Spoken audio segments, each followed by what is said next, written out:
rugby league. You're only as good as your last game. Success is everything. For Des Morris, the pressure is really on this week. One down in the three-match State of Origin series, the Queensland coach needs to pull his team together for a supreme effort in Sydney on Tuesday night.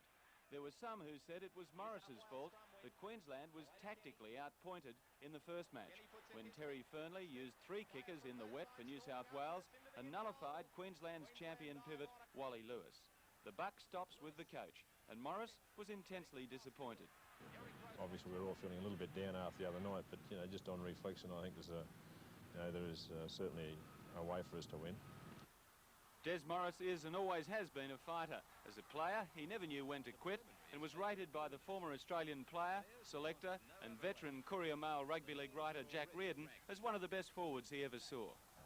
I first saw him the same time as that big, tall, blonde fellow from Ipswich, who went over to New Zealand with a state side, with an Australian side. I forget his name now. What's the worst of getting my age?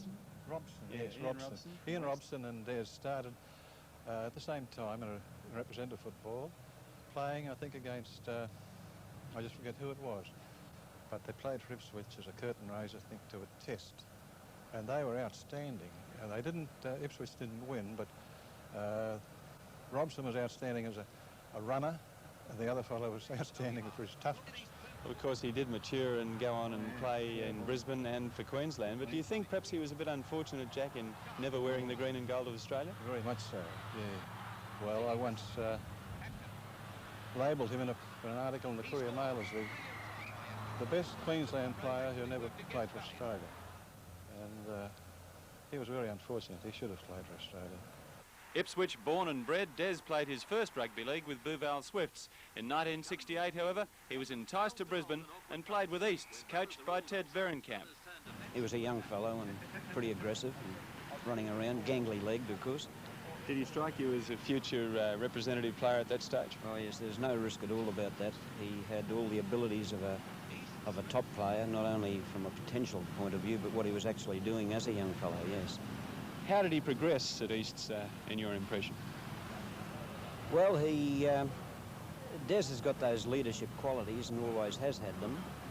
He's not only the type of leader who gets fellows around him, but he can lead by personal example. He's got a tremendous will to win, and when you put all those things together, you've got a top-notch player. Des played his first grand final against Brothers in the 1968 final. He also played in the 1971 grand final side when a last-minute field goal by Jeff Fife sealed East's one-point win over Valleys. It seemed he was on the road to Queensland and Australian selection, but in 1972 he failed a medical because of a heart murmur. Do you think this heart murmur was a great setback to his career? Well, it could have been to his career, but I had never thought about careers. I was only thinking on medical background, and I've always done that. I don't think about a footballer's career. I think about what I can do on the medical side of it, and if I'm wrong or right. Subsequently, you did pass him fit for one match, I think, at Queensland-New South Wales game, didn't you?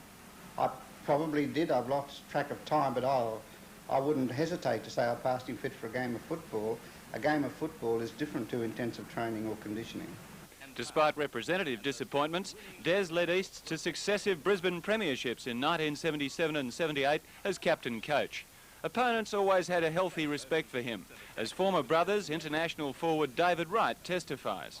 I think that the thing I remember most about him was the way he used to utilise that blind side. I mean, East were renowned for that, taking a couple in and hitting the blind, and Des Morris thrived on it. And I think that's what I remember, especially in his early days. Of course, as he got on in his late 20s and into his 30s, he became a more constructive type player. He didn't do as much defence in those latter years, but I can certainly remember him in the latter part of his career still being one of the best front-on tacklers in the game. So when required, he still had the attributes that was necessary to really do some punishing defence. Although he's a very quiet, composed sort of a fella now, and he doesn't condone violence on the field, he was pretty hot-headed in his early days, wasn't he? Well, not only in his early days. I think Des Morris was regarded as a very, very competitive player, and of course back in the early 70s a lot more was allowed to go on the field than what is done today, and I guess Des and we all were all part and parcel of that, and He was a player that we had to watch every time he handled the ball and also every time he was in defence. After a season as captain-coach of Wynnum-Manly in 1980, Des hung up his boots to concentrate on coaching and has now led the Seagulls to 2 premierships in the last 3 years. This year, Wynnum have won the Woolies and the Winfield State League and look hot favourites for the premiership. But in taking on the coaching jobs of Brisbane and Queensland as well, he may have bitten off more than he can chew. The only reason I took on 3 sides was because the opportunity arose. I had the Wynnum job to start with, and then the Queensland job come up, which I feel I'd earned. And then once I got the Queensland job, well, nobody else was really keen on the Brisbane job, so I just thought, well, if I got the opportunity to have the 3 of them, I could work my coaching with them and around it, and I'll work, so it'd probably just give me a bit of a start on the State of Origin series. From the players' point of view, Des is the perfect coach. At least that's the impression you get from the boys at Cougaray Oval. He just shows confidence, everyone. That's the main thing, I think. Des will... You might go out and have a crook game sometimes, but Des will always persevere with you, and he shows a lot of confidence in all the players. Do you have a philosophy of coaching or a style?